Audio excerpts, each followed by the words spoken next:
we judge our success on how much we get done. So when you actually reverse that and you work on yourself and focus on not working big hours, you can still work hard, but do it in the right areas. You actually work a lot less and get a lot more done. And that's how successful CEOs operate, and that's what we teach at Farm Owners Academy. And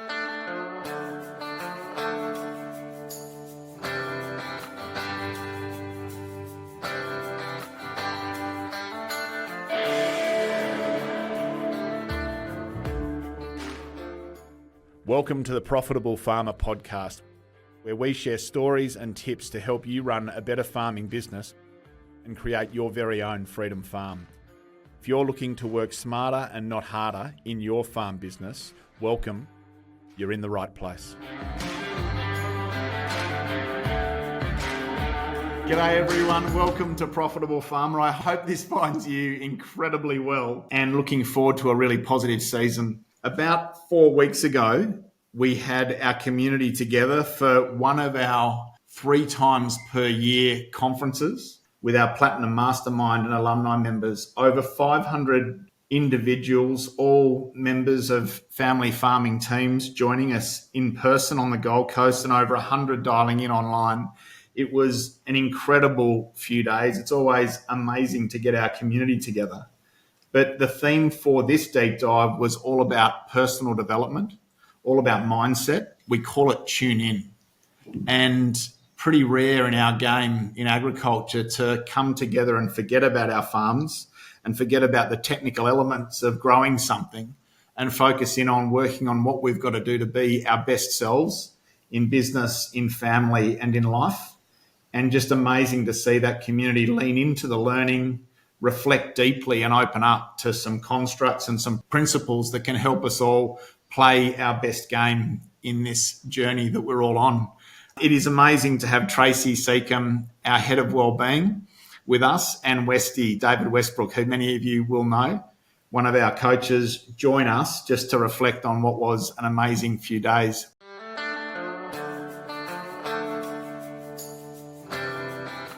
Welcome, Tracy. How are you?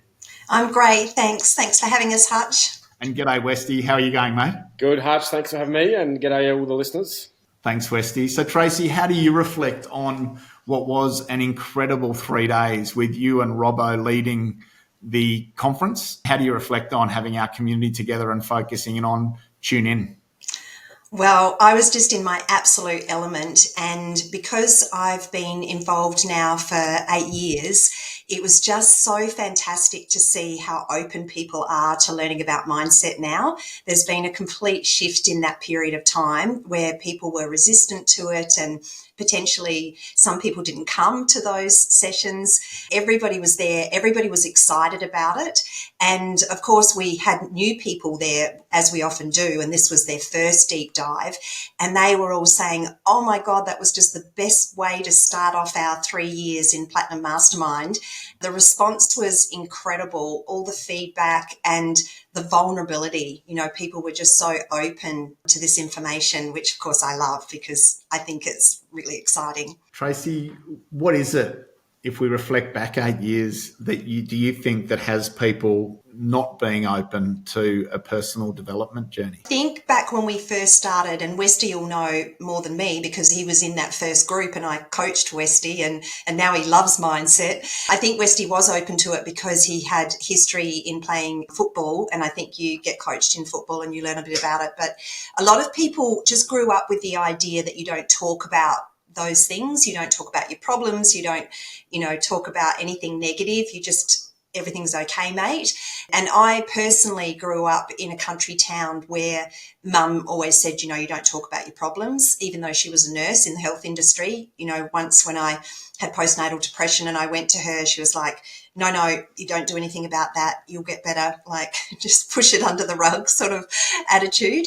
And so when I first started, I remember, and Keith will laugh about this now, but when he first had his first call with me after being coached by Greg, he said, I'm going to see how you go today. And if I get anything out of it, I'll book in with you again next month, which I thought was so funny. And anyway, he loved it. And it was all mindset conversation. And Robbo always says that work more on yourself than on your business. And it's so true.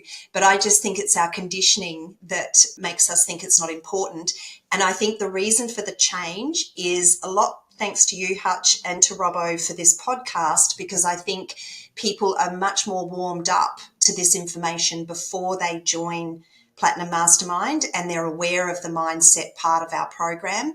And of course, there are so many coaches out there now talking about mind. There's so many books, so many ways that you can access this information. It's just more available.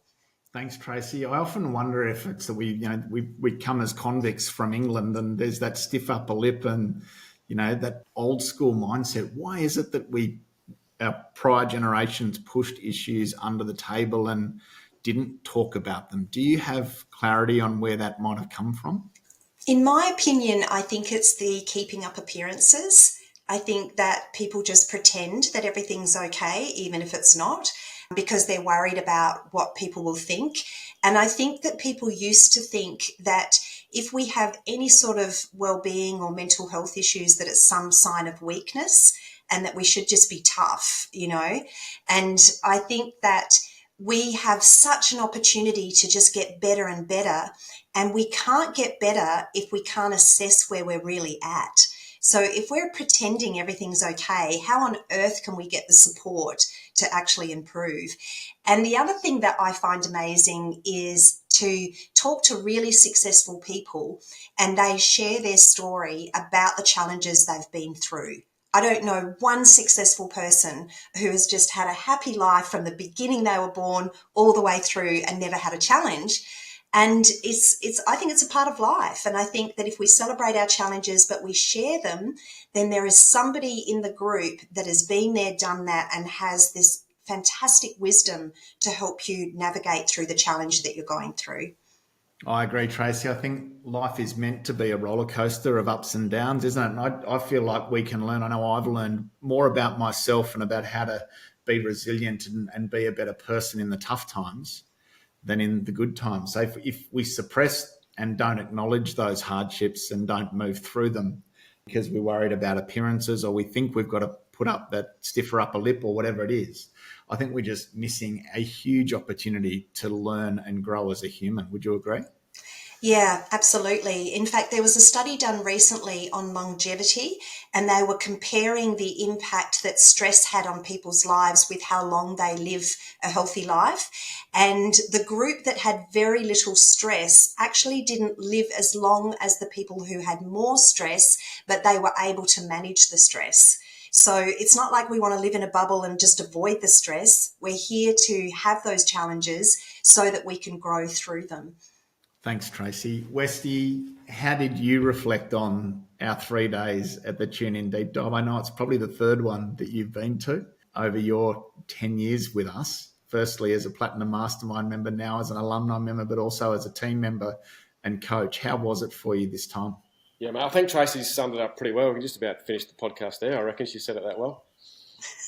No, it's an amazing concept to get farmers. We are doing it tough, generally out there on our own a lot of the time. Like, I feel like we can put our heads down and clench our teeth and just get it done.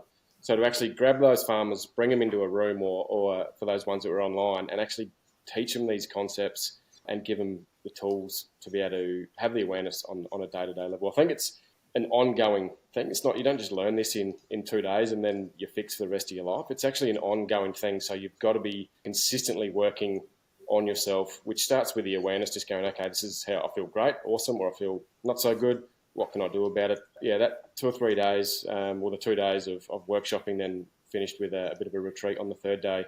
Pretty powerful. And just to see the energy shift from the farmers in their general day-to-day, then coming off the back of that 3 days is pretty incredible. Westy, many of our listeners will have heard you share your story really generously at Top Producers, but many won't. How do you reflect on where your mindset was 10 years ago before you stumbled upon this thing called farm owners? Yeah, absolutely. So first of all, I would say it was unconscious mindset. So it was just, you're just doing what you're doing. You're not really thinking about it. You're just the wheels are moving and you're pushing forward and you're doing what you feel like you're meant to do, what's ingrained in you and what you've learned from outside influences. And then to have that that flick of a switch. I still remember that first session, Tracy, that was like, oh my God, what actually just happened? I've just been opening up this whole new world. And it's easy to get caught in victimhood. So being the victim and things happen to you, so that someone said something to you or something happened to you or it hasn't rained yet or prices have gone down, or there's so many, especially in farming, there's so many things that go wrong. And when they go right, we don't even really acknowledge it. We only acknowledge the things that happen to us for the wrong reasons in a negative way. So to actually see that everything is actually a positive, and it's, Eckhart Tolle says there is no external unhappiness or there is no external negativity. It's all in the mind. So everything is actually a decision in the mind. And yes, depression and a lot of those, a lot of that sort of thing, that I'm not a doctor or a scientist, I don't understand deeply, but that is, there are things that we can't control. But generally, day to day, it is a decision that we can put in our mind, that we can actually decide on how we show up and how we take things in. So yeah, a huge shift from way back then to even just judging people, taking that judgment out of people and judgment off yourself as well. I think a lot of mindset is, and yeah, Tracy, you obviously get a lot of accolades from this, and Farm Owners Academy does. At the end of the 3 years, our graduates stand up on stage and they talk about the changes they've had in their business, and 80% of them say mindset has been a huge thing. And it's hard to explain what mindset is, but I think it's, at the end of the day, it's them just in being happy with themselves and having self-confidence and just changing from a negative mindset, not believing in themselves, not feeling worthy, to then, no matter what the situation is, no matter how much their business changes or doesn't change, their mindset changes around how much they actually love themselves and love the environment that they're in. Great comments, Westy. Tracy, do you have anything to add? Yeah, I would just say that I agree with what Westy's saying, and I think that it's just it happens at the right time. So there obviously are all different reactions in the room at that most recent deep dive, and for some of them it was the wake up call, I'm ready for this. So there are people that have been really into it for a while and it was just icing on the cake and they just took more new things away from it. But there were some breakthroughs in the room where people have been resistant to mindset. So well done to them for showing up, even if their partner dragged them along, but they were still there. And then there's that realization, oh, I get it. I get that it's me, And I think when you really understand that and you take responsibility, it empowers you, because if it's everybody else, or if it's the weather, or if it's the government, or whatever you blame it on, then you don't have any power. You can't do anything. You are helpless. But when you understand, if I change my mind about this, if I look at this differently, if I have a new perspective, if I take different action as a result, I'll get different results. You're empowered. Now you can do something. And it was really exciting to see a few people have that breakthrough that hadn't had it before. Tracy, Westy mentioned things happening to you is one way to view the world. I think you share a different view. Would you mind speaking to that? Well, I like to say that this is for you. And obviously there are times when it's very easy to say that, when it's all really great and you say, oh, this is for me. It's more challenging to say it when it's difficult. And if you can say this is for me, even before you understand why it's for you, then you've just opened up your mind to look for why it could be for you. And, it's not always revealed immediately. Sometimes only in hindsight can you look back and say, I really understood why that happened. Even when I reflect on my mum's illness and when she eventually passed away, I look back at that now, and if that didn't happen to me, I would not have realised what a people pleaser mum was, how that impacted her health, and then eventually she passed away, and that I was on the same path. I needed that kind of wake-up call. Sometimes people can wake up with just a few nudges. I needed the sledgehammer. And so I really encourage people, because there's obviously lots of people listening to this who are going through challenges. And I just say to you, this is for you in the long run. If you can just plant that seed and understand that something good will come from this, it's a really good attitude to have. And then when you reflect back, you can see why you're experiencing this challenge at the moment. Tracy, one step on from that is through you. Do you mind sort of speaking to that extension of that same construct? Yeah, so my interpretation of life is happening through me is that there is energy that we can tap into and it can help for that serendipity, that just being in the right place at the right time. So we were taught a lot in the mindset section by Robbo about how to set a goal and to achieve that goal, not just through our own action, but through things just falling into place. You know, you meet the right person at the right time, you get the right phone call, or somebody reaches out to you with an opportunity. That's definitely happened to me a lot, and it just happens more and more. And I know it happens to both of you. And I think that that's really what that means is life is happening through you, where you are attracting these opportunities because you believe in it, you know, you believe that it's possible and you're optimistic. And so you expect good things. I really think that we do get what we expect. If it's something as small as, you know, the behavior of a family member, when I say to people, you know, they're telling me about this family member who always shows up in a certain way. And I'm like, well, you do get what you expect. So maybe you could expect something different from that person. And then they come back to me and say, you're right. You know, they've changed. I'm getting a different version of them. And for those people who are skeptical, I get it. But what I would say is just try it out. Just start to really focus on the positive and what you really want to happen rather than what we will naturally do, which is focus on our problems. That's the natural conditioning for most people. Tracy, you mentioned that Jim Rohn quote, work harder on yourself than you do on your job. I just think it's such a key place perhaps for us to start. Linked to that is that definition for success in life, that it's be times do equals have. I think most of us as farmers think that it's do, then have, then be. That if I work hard, then I'll get my goals and then I'll be happy. Would you mind unpacking that with us for a bit and helping people reflect on that it starts with be, then we do inspired action in order to attract what it is that we want to have? Would you mind just sort of talking about the difference in our approach? Yeah. Well, first of all, like you said, I think it's important to explain what we mean by be. So, who you're being in any moment is really connected to how you're feeling in any moment. So, that can be the hurdle right at the beginning, because as I've said many times, that when I ask a male farmer, how do you feel? He'll tell me what he did. I'm like, that's not a feeling. And it can be difficult to tap into our feelings when we haven't been conditioned to talk about feelings or even be aware of how we feel. But if we feel really good, then that impacts the way that we do what we do. The science of getting rich, which is over 100 years old, talks about doing things in a certain way.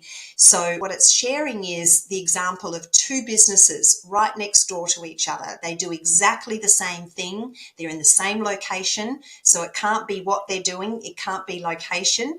But one person is insanely successful and the other one's struggling.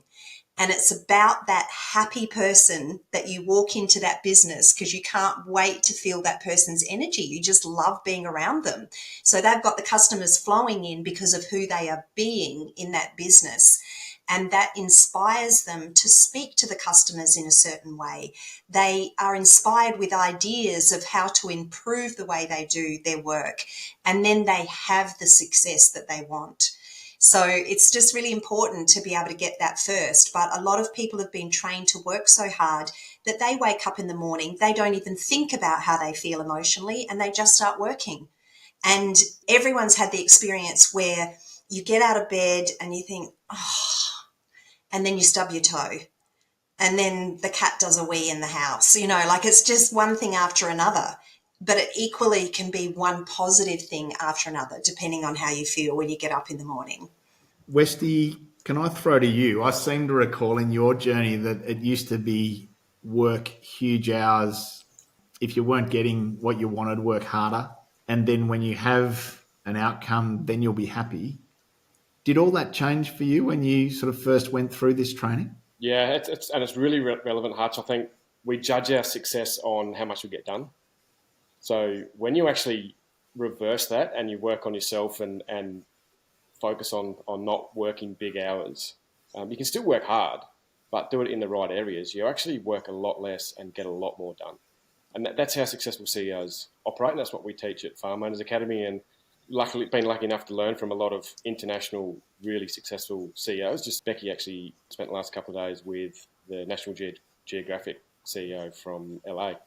And it's so interesting watching where they're spending the time and how they operate and what their mindset is. So we need to change our mindset from being a farmer and a hardworking farmer to a farm owner and a CEO of a successful business. And once we do that, and everyone listening, there's going to be some farm managers, there's going to be some farm hands, there's going to be some daughters and sons or whatever it is that aren't in control of being the business owner, but we can still show up a little bit differently to those day-to-day stuff. So yeah, I was absolutely working really, really hard, and I guess the easiest analogy is the hamster on the wheel.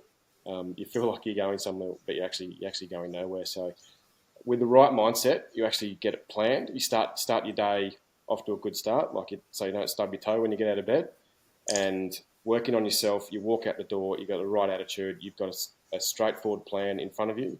I was just saying to you, Hutch, a little bit earlier, like on the farm, there's so many distractions. You can jump in the tractor to go do one job and you see 10 jobs on the way, and it's so easy to get distracted. But with the right mindset, you can stay focused and get the right job done at the right time, instead of going round and round in circles.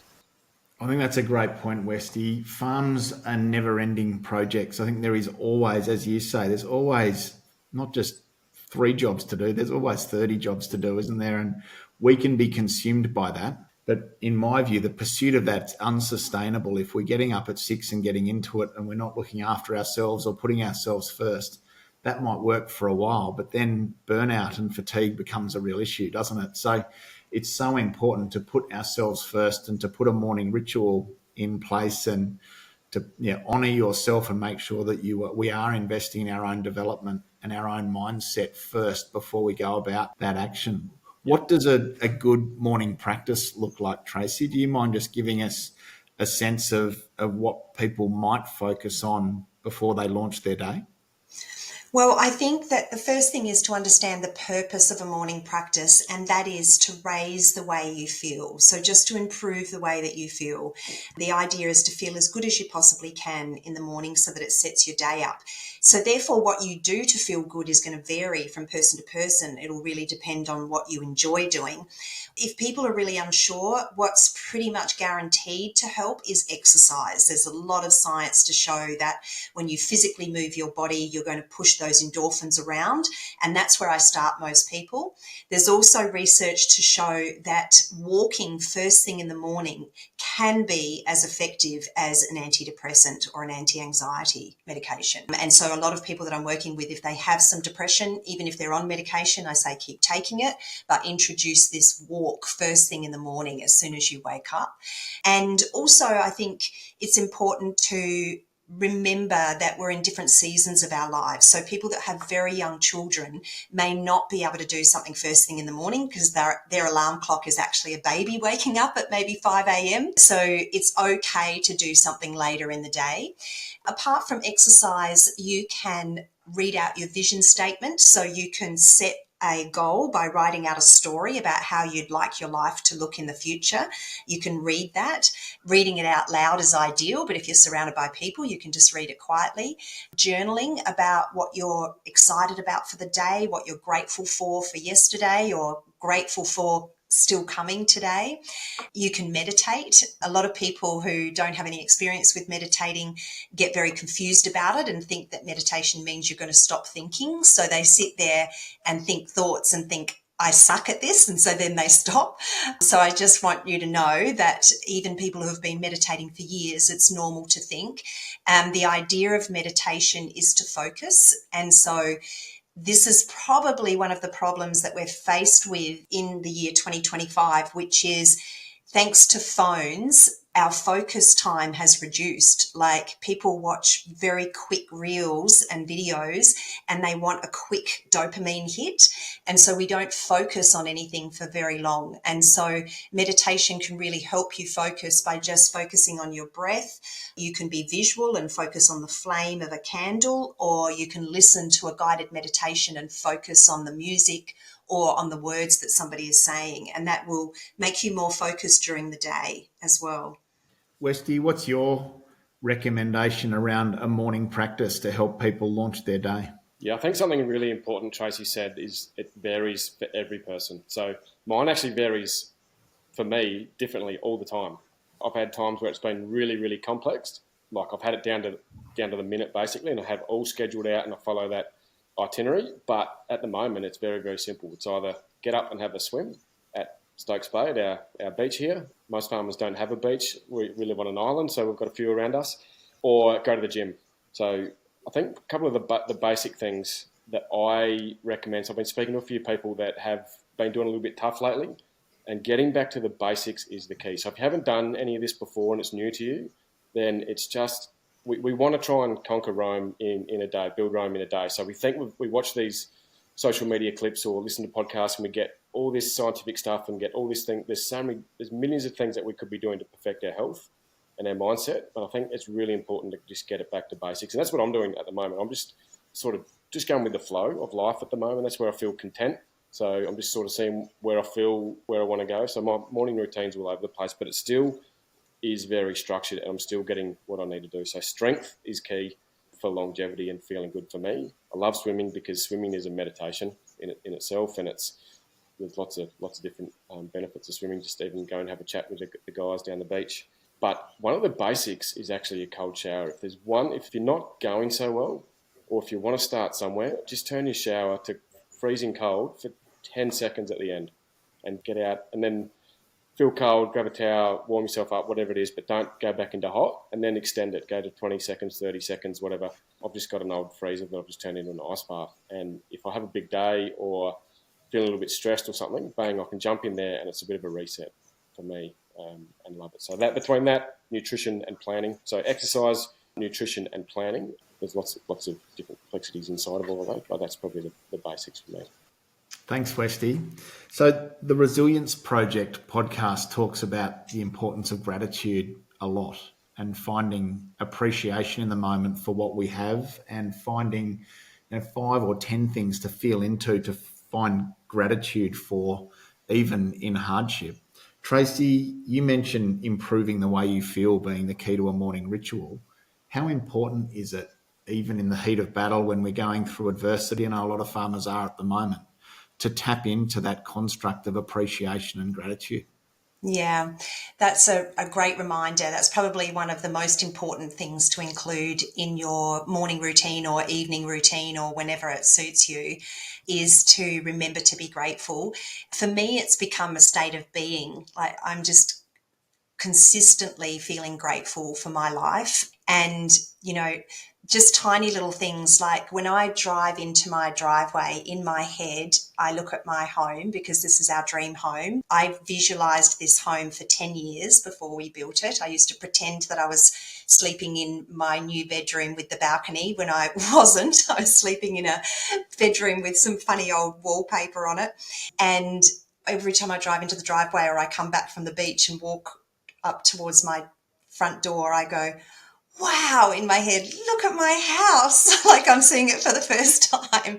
But I mean it and I feel it, and I feel like that about my husband and my kids and my health and my job, like Farm Owners Academy, my clients. Like, you can really cultivate this grateful way of being. And if you become grateful, your whole life transforms. It's just a different way of looking at life. There's always something to be grateful for, no matter how hard things get.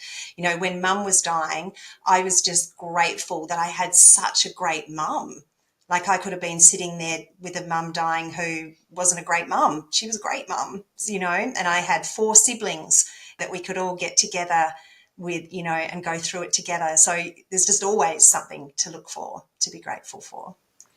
We talk a lot about raising our vibration, Tracy. Can I ask you to speak to that? Because I think gratitude is one of the ways in which to raise our energy and raise our thinking, but raise our vibration so that we give ourselves the chance to attract different and better. Would you mind speaking to that?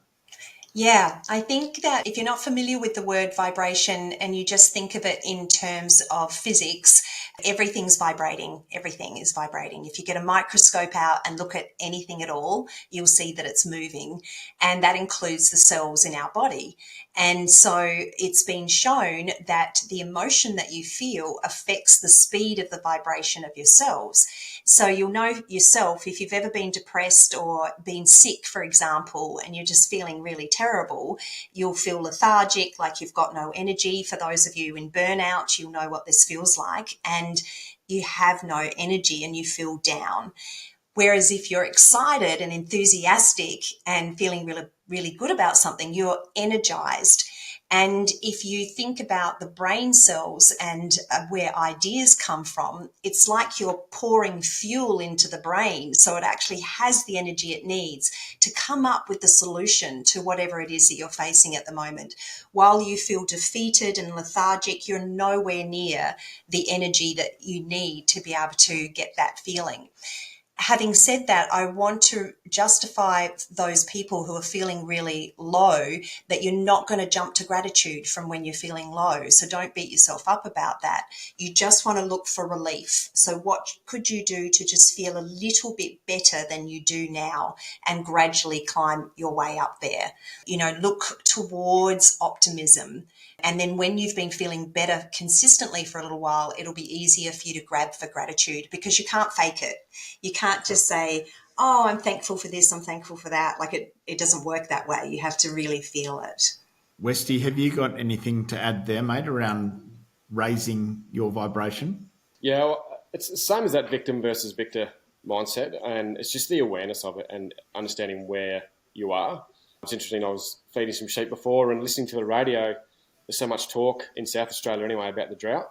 I was literally driving around, dust going everywhere. The cattle and sheep are blowing dirt everywhere. There's nowhere to really put the stock because 90% of the dams are dry. There's a real chance if we don't get a decent rain going into winter that we won't have anywhere to lamb down, and you can't lamb in confinement, all those sort of things. So it was easy. I just caught myself going far out. There's a negative mindset, and you can get caught up in that. And then I had the awareness of it pretty quick. And it's like, okay, well, what here can I be grateful for? I'm driving around a farm, and I'm a farmer, and I've got animals around me, and I could be on a train going into city to work in a city job. Nothing wrong with that for the people that do live in the city and love the city work. But as a farmer, we know that we love that lifestyle, being out and about. So having that space, that was the thought that come to me. So that in itself is raising your vibration. So if you're in a negative mindset, negative vibration, positive mindset, positive vibration. Gratitude is everything. I think that's where it all starts. So if you can find that gratitude in the smallest things, put that into your mind and just keep coming back to that, using it as a bit of a center, a strainer post, a bit of a holding that you keep bringing yourself back to. Thanks for saying that, Westy. I wanted to ask exactly this question of both of you. There are so many farming families that have had a decile 1 season in the last 12 months and yet to see any reprieve. You just mentioned feeding animals for months on end, Westy, and still just in a dust bowl. And there are pockets across certainly Western Victoria and into southern New South Wales that are feeling it. South Australians have had a really challenging season. Tracy, what would you say to people that are in a sort of prolonged period of sort of adversity? What would you have them do to find some positivity or just to find somewhere to build from? First of all, I don't want you to make it wrong how you're feeling. You might be listening to this and not be feeling good. So there's no wrong emotion. It's not about being right or wrong. It's just that it doesn't feel good, obviously, to feel that way. So what I would recommend is that if you can try to have some perspective in terms of the different areas of your life. So as business owners, we become so obsessed with our businesses because we have to, like we're in charge of it. We're the ones that need to make the money. But there are all these other areas of our lives. So there's relationships, there's health, there's hobbies, and we really tend to focus on the business and the money. And so things could be going well in those other areas of our lives, like all of our children are healthy, for example. We've got a roof over our head, things like that. But all of our attention is on the thing that's right in front of us. So it's a little bit like what we do with a toddler when a toddler is throwing a tantrum, and that is we distract the toddler. So we show them something else and they forget about what they're upset about. And that's hard to do because, as Westy just said, you're looking at it like it's in front of you every day. But if you, without losing, too much attention on what you're focused on, if you can just daydream a little bit about, your favourite football team, or a laugh, a joke that you had with your mate, even if it was 6 months ago, and just try to spend some of your time thinking about things that feel good, because we can just become very fixated on the problem. And it always comes back to that famous saying about what can you control? Focus on that, do that, but you have to let go of what you can't control. It will consume you if you become fixated with what you can't control.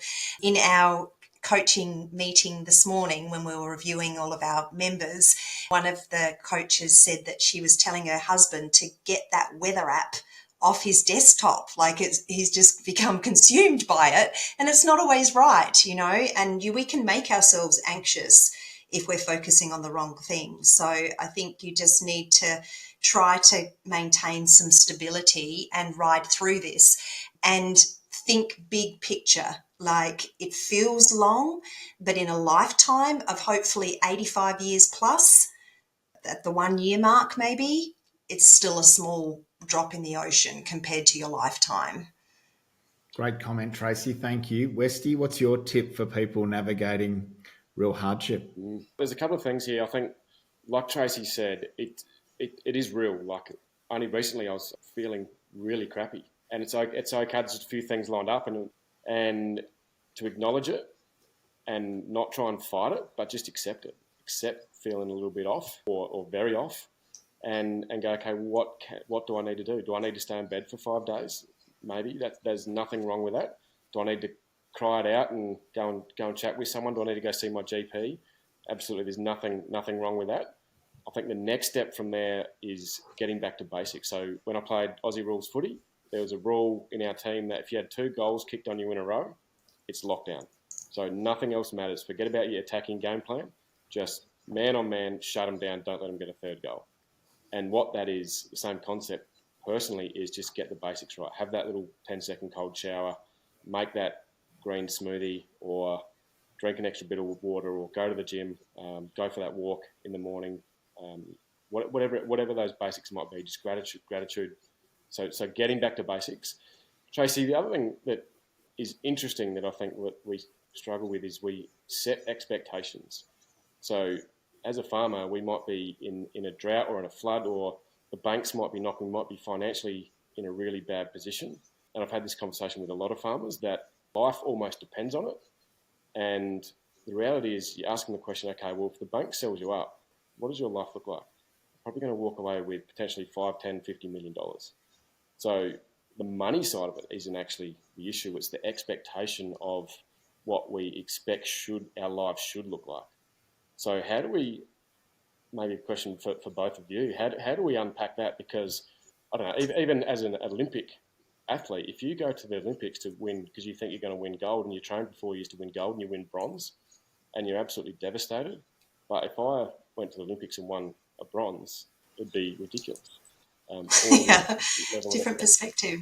Yeah, it's such a good point, Westy, because after working with farmers for so many years now, I know that a lot of people feel the weight of responsibility on them to continue to be successful on the farm, particularly if they're not first generation, so even if they're second generation, somebody has worked hard before them and they feel this real sense of obligation to succeed. And they feel like it's not an option to sell the farm and potentially, have freedom.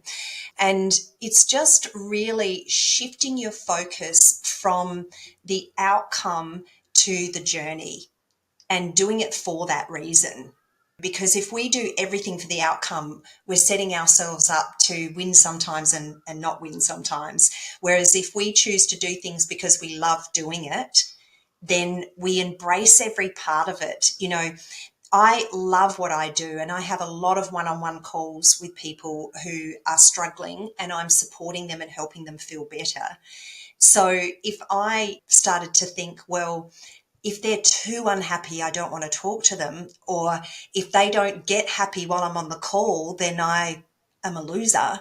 Then I just wouldn't do what I'm doing. Like, I have to love the process, not just the outcomes of the process.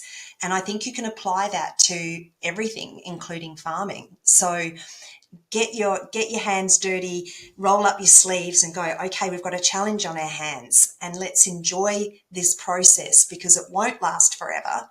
But now I really have to put my thinking cap on. Maybe I was kind of coasting a little bit when the weather was perfect. And now there's a challenge. Who can I call? Who can I get support from and get ideas from and use it as an opportunity? But yeah, probably enjoying the journey of life and business is one way to help navigate that. Yeah, absolutely. Great answer. And interestingly enough, meeting so many of these great CEOs from around the world, you look at them and you meet them, and the first few that I met, I thought, far out, they've been wealthy their whole lives. This is just my sort of perspective of who they are. But once you get to speak to a lot of them, most of them they've been bankrupt or they've had huge failures in their life, and we don't see that of successful people. So yeah, those failures. And what they learnt from that is why they're where they are now. 100%. Yeah. Did they start working on their mindset and then become successful, or were they successful and then they started allowing themselves to work on their mindset? I think it's a rhetorical question, but I think we know the answer, right? Well, I think most of them are forced to work on their mindset through a failure. That's right. That's right. And that's what happened at the latest deep dive is people were hearing this information and go, this is what I need. But this season that South Australia and some of Victoria is going through is also an opportunity to go, I have to change my mindset. Otherwise, I'm not going to be able to get out of bed and go out to work today. So if that's what comes out of it, you know, I call 2016 my breakdown breakthrough. If I wasn't so upset about mum's situation, I wouldn't have gone to the next level that I went to and ended up doing what I'm doing now. So it comes back to the statement Jeremy said before that life is for us. Absolutely. Westy, you mentioned that victim mindset before, and it just sort of links back beautifully to the above and below the line concept. And just to explain that for our listeners, below the line thinking is victim mentality. It's where we blame others or we blame the situation or the environment or the economy or whatever. We make excuses because of those things, or we are in denial or apathy where we're putting our head in the sand and hoping problems go away and avoiding problems and not taking action. So blame, excuses, denial is below the line thinking. Above the line thinking is where all successful people play from. And right now, that is us coming to terms with, well, I chose to be in farming. I chose to farm in this region. I chose to grow these crops or this livestock and run these enterprises with this cost base, knowing that interest rates and all these things are variables that I have to navigate. I also know that in 10 years, I'm going to have one or two tough ones, maybe three. And that's just a game that I chose to play and that we're here to participate in. So given that context, I'm just happening to be in one of my 1 in 10 tough years, but things will change. I just need to stay with it, stick at it. As you say, Westy, minimise the losses, stop attacking, start defending. Be okay going to the bank to ask for an overdraft just to help us get through this season if that's what I need to do. But above the line thinking is taking responsibility for where I'm at, being willing to be accountable for that, especially with those around me, and then taking ownership for the situation that I find myself in and getting really creative in that spirit of ownership to adapt and adjust to what's coming at me. So above the line thinking is where all successful people play from. And I think, Westy, those CEOs that you spoke about, either knowingly or unknowingly, they've just spent more time playing from above the line than below the line. Would you agree? Yeah, 100%. Yeah, and I love that. One of the things when I was going through the platinum program was everything fell into line. And Robbo said, the universe is rigged in your favour, and if you have that mindset, it is, no matter what. So just believing that the universe is rigged in your favour, everything happens for you for good. Everything just sort of falls in your lap a little bit. Is a great mindset to have. And once I'd sort of put all them in, and the planning and the leadership and all the skills that Tracy taught me as a coach and Farmers Academy as a program, there was one thing that I couldn't control, and what I found was the weather. And I found myself going and I think I might have even asked you, Tracy, this question. Like, I've got everything else is sorted out, but my mindset around whether you go to bed, 8,000 ewes lambing in the middle of lambing, a big storm comes through and you're going to wipe a heap of the lambs out. So how do you control that? And I think that there's so many different things, and Tracy supported me incredibly along that. But one of the things that I learned that Farmers Academy actually taught was Trevor Hendy's quote. And I've been lucky enough to spend a fair bit of time with Trevor now, but the conditions are always perfect. So he's got this famous story around, I won't share it, but this famous story around where he shares how the conditions are always perfect. As a world-class Ironman, you're not going to get the perfect ocean every time and the perfect condition, the perfect sequence of swim, paddle and board or whatever it is. But for him, he just took it that he could do the best he could no matter what. So if it's dry, you can only do the best you can. If it's too wet, you can only do the best you can. And then that mindset, while you're out on the farm trying to do something and it's just blowing dust or rain's coming in sideways, the conditions are always perfect no matter what. Same as what you said before, Hutch. We've decided to rock up and be farmers, so we can only do what we can do. So that was that the conditions are always perfect is a huge sort of attitude. And I would add to that, the one thing that I can control is my reaction to this. So it's not raining. I can't control that, but I can control my reaction to it.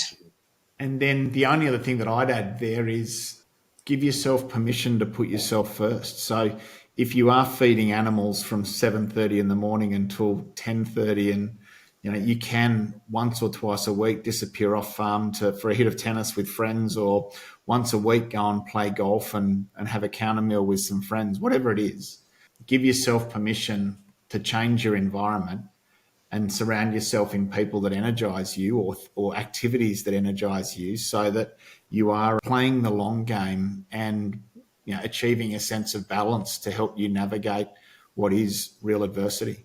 Environment is everything. When I first started coaching in 2018, New South Wales, or 2019, New South Wales was in a severe drought, and one of the things we did with a client that was really struggling with the drought is we actually did a visualization of a good season out his window.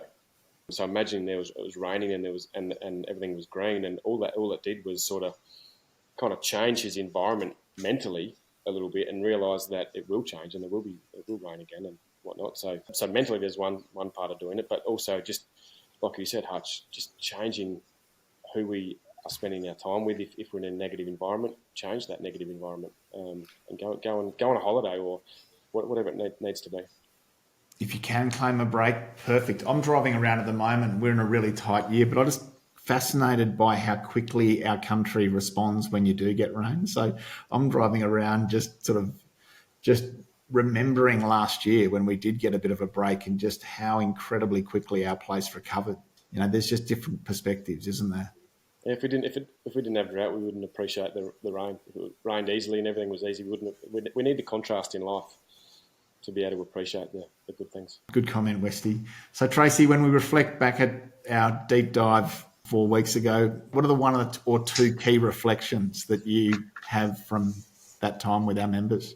Well, first of all, I was just amazed that, because for those people who don't know, the retreat was optional after the 2 days of the deep dive. There was a 1-day retreat with me that was optional, and 200 farmers attended that retreat, equal numbers of men and women. And so I was just, first of all, blown away by their attendance, blown away by their cooperation and their ability to try in the yoga class. Like, everyone did everything that Sunny was demonstrating, which was just incredible to see. And then the vulnerability during the retreat. But we ended with the most fantastic laughs, because one of our members, who also does Soul Pleaser, recently became a stand-up comic. He did a course and he'd only performed his set once, and just off the cuff, he got up and performed his set, and it was very farming based, his jokes, and we were just on the floor crying, laughing. So I think it just summarised all the relief, everything everybody had been through over the 3 days to end on this absolute high where we were just laughing our heads off. And it's a good reminder to have a bit of fun. Great comment, Tracy. And for him to feel safe to be able to back himself to stand up in front of a large crowd and trial his skit or speech, perfect. Yeah, it was amazing. Westy, what's your reflection on that? Yeah, I think one of the things that stands out for me was obviously the content is amazing, and it's a very positive deep dive or workshop. So it's all about obviously personal growth and positivity and making those personal changes. But speaking to a lot of the farmers in a broader social setting, everyone's walking around with a massive. We're on the Gold Coast. We're at an amazing event surrounded by great people. Everyone's got a big smile on their face and having an absolute hoot. But when you get into those deeper one-on-one conversations throughout the days, so many people have got challenges or have had challenges in the past, and it's really interesting chatting to those farmers and learning about their deeper challenges and how their mindset has been able to overcome them and how they've gone about tackling and making proactive, positive changes rather than going the other way and getting in a negative spiral and implementing the tools that Farm Owners Academy has been able to teach them. Thanks, Westy.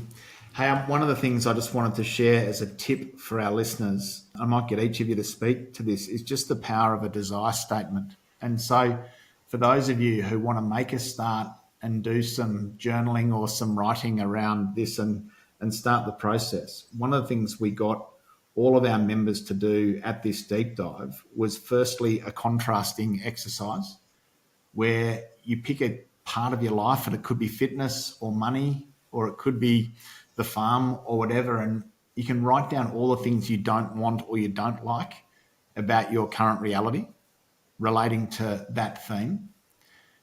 Then in a column next to it, you can start writing down what it is you want as the alternative. And as Westy said, without darkness, there's no light. Without droughts, there's no flush year. So there's real clarity that can come from a contrasting exercise. So if I write down everything I don't want, and then I write down the opposite of that, which is everything I want, then you can create a desire statement, which is a story that is defining your ideal future around what it is you want. And it can be just a short 3 or 4 paragraph statement that captures the essence of what it is that you want around wealth and money, or around health and fitness, or around relationships, or around the perfect season. And then if you, as part of your morning practice, read that out loud to yourself, you can record it and listen to it while you're driving, then you're giving yourself your chance to raise your vibration, focus in on what you want, and a process to throw that out to universe and allow for that to have a better chance perhaps of arriving to you. Tracy, would you mind speaking to that principle of a desire statement and the power of it in helping people, 1, get clarity, but 2, then take inspired action towards a worthwhile goal? Yeah, it's so powerful. My life now is literally the life that I wrote down probably 8 years ago and recorded it and listened to it. And at the time, I was nowhere near it. I wasn't doing any of what I'm doing now. And I didn't have the specifics in it, but I knew that I wanted to help people. I knew that I wanted plenty of time to do fun things and great relationships and great health. And all of those things have happened. And the reason for that is that your mind doesn't know whether it's real or not. So the classic example of this is when you get a fright and you have anxiety as if there is a real threat, and there isn't. Like, there is no threat, but somebody might have said to you, watch out, there's a spider, and you're nervous as if there is a spider. I'm talking to farmers, you're probably not going to react that way to spiders. Maybe snakes, I'm not sure. But, the fear is real because your body has the reaction as though it's real, and it's the same with your mind. So you can tell your mind whatever you want it to, and it will take it on board. So that's why these desire statements are so powerful. And the other thing is the process of writing the desire statement is really important, because some people don't have clarity on what they want. And that's because they feel like they have to justify what they want. So they are compromising what they want based on what they think other people think is okay. So even to just give yourself permission to be completely honest about what you want without justifying it is a really powerful thing to do. Thanks, Tracy. Westy, what's your take on that contrasting exercise and then a desire statement? Yeah, I probably a little bit more of a, I'm not going to say the typical farming bloke, but for those that don't really like writing their desires down or struggle to put pen to paper, I'm definitely more of a visualization kind of person. So and we do this with our kids, it's an amazing process. I absolutely love it. But just build a vision board. So I think the first part is actually getting yourself into the right mindset in the right place. You can't just, if you're frustrated and stressed, you're not going to be able to dream something up nice. So you've got to be in the right environment, go for a walk or whatever it is, sit under a tree if you want to get your notebook out and start journaling or writing a desire statement about what it is that you want in your life. But for me, I find it the easiest if I open Microsoft PowerPoint and I open Google Images and I just sit there and think, okay, what is it that, that boat.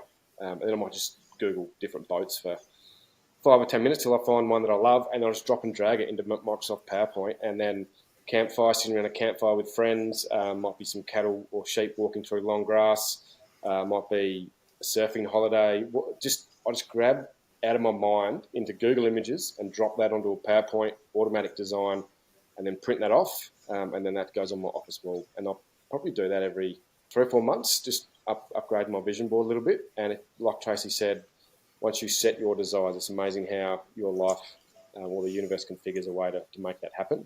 And you go back and the classic one, a big standout one is the Farm Owners Academy caravan and four-wheel drive tour that we did in 2021, where we spent 7 months on the road in a FOA caravan visiting farmers. That very, very similar caravan, for some reason, I don't know why, there's obviously a desire that we had, is I printed out something similar and stuck it on our splashback in our kitchen. And it sat there for 12 or 18 months, and I had no idea how I was ever going to be able to make that work in the position that we were then in.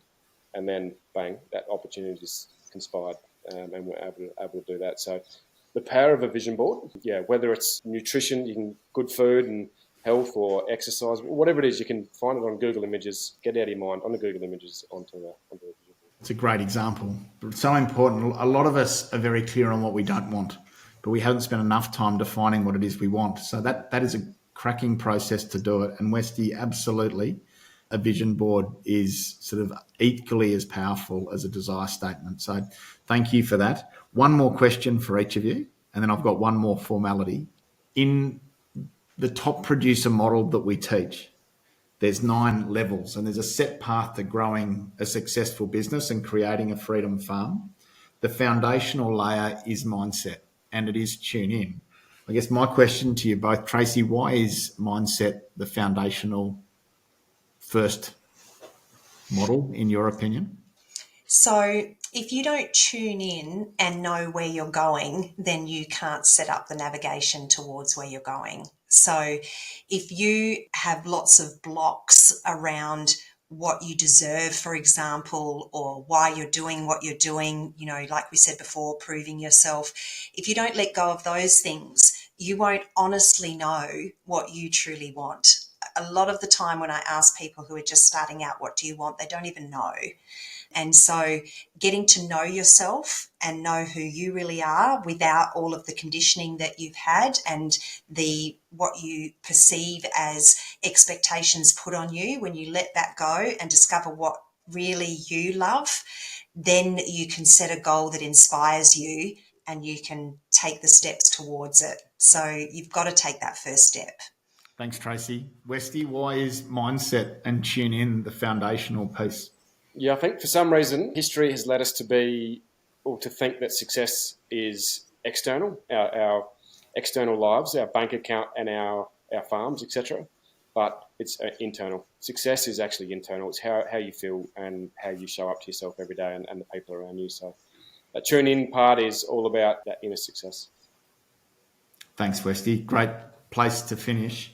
Hey, one more formality. Westy's been part of the FOA team since FOA's inception, really, as a client first, then alumni. And you've been such a valued member of our coaching team, our events team, and business development team more recently, Westy. On behalf of FOA, our team and the whole community, I just want to shout out to you to thank you for the massive contribution you've made to so many hundreds of farming families across Australia, the significant impact you've made to this business, FOA. But just wish you well, mate. You're taking a bit of leave from FOA for a while and focusing 100% back on your farm and your family. We're really excited to see you do that. I just wanted to take this opportunity to publicly, once again, to thank you, mate, for your massive contribution on so many levels to our project and this community. So thank you, mate. Thank you, Hutch. It's been an absolute pleasure and a absolute gift to be part of Farm Owners Academy for so long. And yeah, I thank everyone involved, both in the Farm Owners Academy team and everyone that I've met, anyone that's listened to the podcast or been part of that Farm Owners Academy journey along the way somewhere. It's an amazing program, and I just can't encourage people enough to get involved in some way, even if it's just getting to the top producers 2-day workshop. That in itself is a life changer. So it's been amazing. Yeah, I just feel, for me, I feel like the next 6 to 12 months are just going to unfold in front of me. I don't have any big things planned or big goals to achieve. I just want to enjoy farming, enjoy family, and spend some time on the day-to-day stuff and just let life flow in front of me. So really excited about where all that leads to. Perfect. Thanks, Westy. Tracy, you were Westy's coach way back when he started as a client. Do you have a final comment for us acknowledging Westy? Yes. Oh my goodness. When I met Westy and Becky, I just loved them so much. And it was so amazing that we got to speak every month, and to see the growth in both of you has just been incredible to watch. But the core of you hasn't changed. Like, the two of you are such good people. Like, you're people of the earth, like you're really earthy people. You love what's important, and you're incredible parents, and you have a beautiful family. And I just admire all of you so much, and I'm so glad to know you. Thank you, Tracy. Very, very kind words, but you've been a big part of that journey, so thank you. You're welcome. Tracy, Westy, thank you so much for joining us today and for reflecting on what was just an incredibly special community event and tune-in deep dive a few weeks ago. Thank you both so much for your time. Thanks, Hutch. Thanks, Hutch. Thanks, everyone. There you have it, ladies and gents. Always fantastic to catch up with Tracy Seacombe and Westy. Westy, we do wish you well, mate, as you turn your attention to focusing on a return to your family farm and making the most of that opportunity. So we'll be thinking of you. You'll always be an incredibly valued member of our team and our community. So thank you to you and Becky for all you do.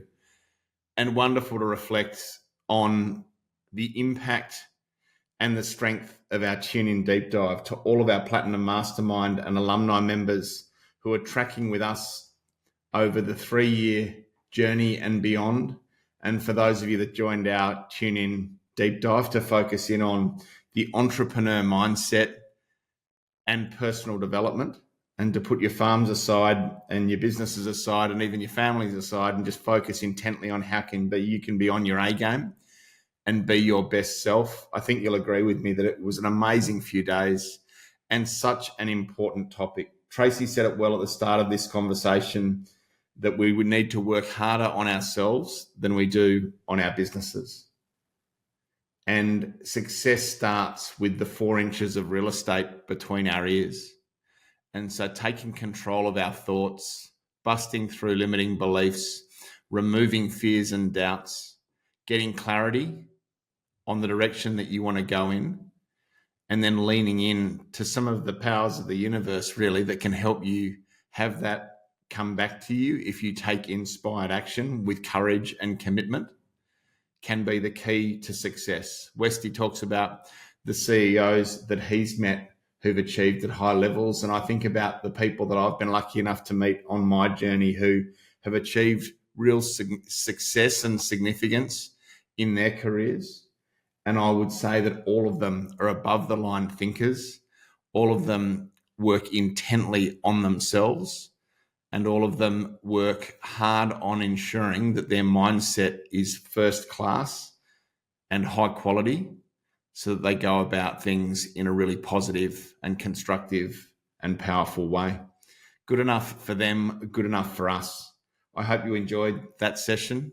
Thank you, Tracy and Westy, as always, and speak again shortly. Thanks, everyone. Take care, and bye for now.